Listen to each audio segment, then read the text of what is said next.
कुल्लू के लोगों ने साफ कर दिया, बिजली महादेव से बड़ा कोई भी नहीं है। मंत्री विधायक लगाते रह गए जोर, मगर विरोध में सड़कों पर उतर आए हजारों लोग। रोपवे प्रोजेक्ट के खिलाफ एकजुट हुआ देव समाज।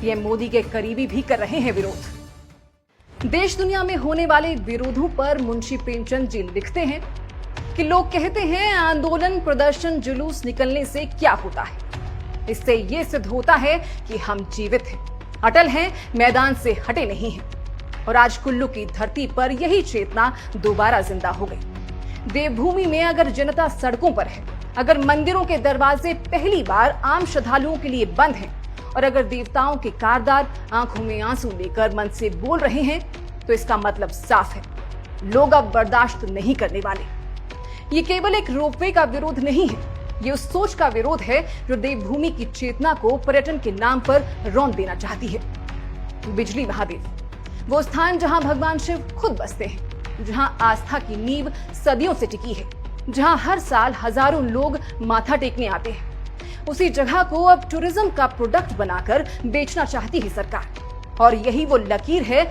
जो कुल्लू के लोगों ने खींच दी कि देवताओं का अपमान अब और नहीं।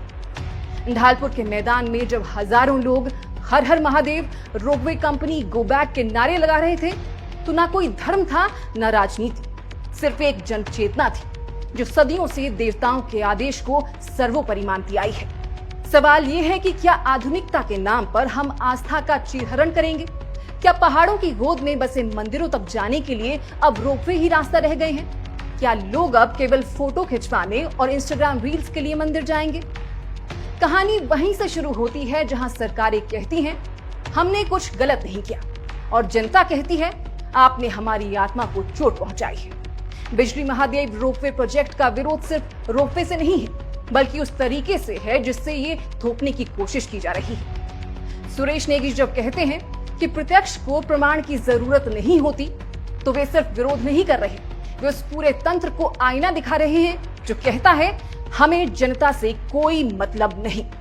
आज सड़कों पर नारे नहीं थे, वो असहमति की लपटें थी जो एक एक दिल से निकल रही थी। मुख्यमंत्री साहब ने तो कहा ही था कि उन्हें इस बारे में कोई जानकारी ही नहीं है। क्या ये कहना काफी है?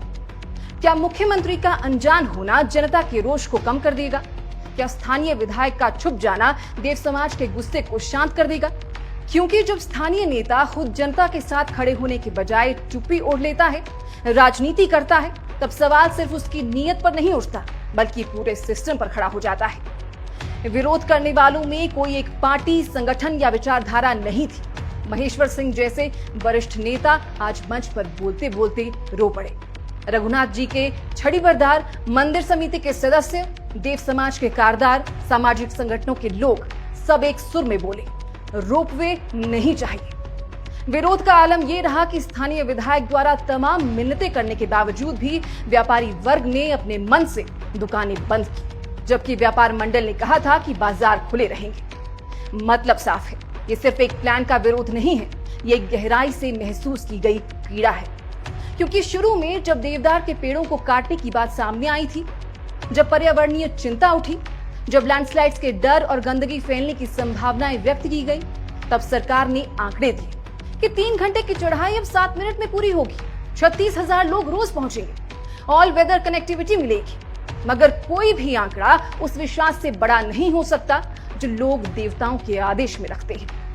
कुल्लू की जनता ने यह साफ कर दिया है कि आस्था पर सुविधा को प्राथमिकता नहीं दी जा सकती। और ये सवाल पहली बार नहीं है जब देवभूमि में देवता खुद निर्णय सुना रहे हैं। देववाणी में बिजली महादेव का आदेश आ चुका है, रोपवे नहीं चाहिए। जब देवता आदेश दे रहे हैं और लोग उसे जनादेश बना रहे हैं, तब मंत्री विधायक चाहे जितना जोर लगा ले, फैसला तो जनता का ही होगा। और जो लोग ये समझ रहे हैं कि ये सब कुछ वक्त के साथ ठंडा पड़ जाएगा, उन्हें ये जान लेना चाहिए कि देवभूमि की चेतना को किसी भी हथियार से कुचला नहीं जा सकता। बाकी देव समाज ने तो यहाँ तक साफ कर दिया है कि अगर सरकार जिद पर अड़ी रही, तो ये सिर्फ रोपवे का विरोध नहीं रहेगा, ये विश्वासघात के खिलाफ जनसंकल्प बन जाएगा। और जब विश्वास टूटा हो, तब सड़क पर खड़े हर इंसान के हाथ में नारा नहीं होता, बल्कि इतिहास बदलने की ताकत होती है। कुल्लू की जनता अब किसी प्रेस कॉन्फ्रेंस की नहीं, सीधे फैसले की मांग कर रही है। साफ साफ बिना घुमा फिराकर या तो रोपवे रद्द करो, नहीं तो फैसला जनता लेगी। इसलिए अब सवाल ये है कि क्या ये आंदोलन सफल होगा? तो इसका जवाब मुंशी प्रेमचंद जी पहले ही दे चुके हैं। ये सिद्ध होता है कि हम जीवित हैं, मैदान से हटे नहीं हैं। तो अब अगर आपको भी लगता है कि देवभूमि की अस्मिता से खिलवाड़ नहीं होना चाहिए, अगर आपको लगता है कि सरकार को जनता की आवाज सुननी चाहिए, अगर आप चाहते हैं कि आस्था पर अतिक्रमण ना हो, तो इस वीडियो को हर उस व्यक्ति तक पहुंचाइए जो हिमाचल की मिट्टी से जुड़ा है। बाकी इस पूरे विषय पर आपको हमारी प्रस्तुति पसंद आई हो तो कमेंट बॉक्स में अपनी सहमति का इजहार जरूर कीजिएगा। बाकी अभी फिलहाल के लिए बस इतना ही। हर हर महादेव।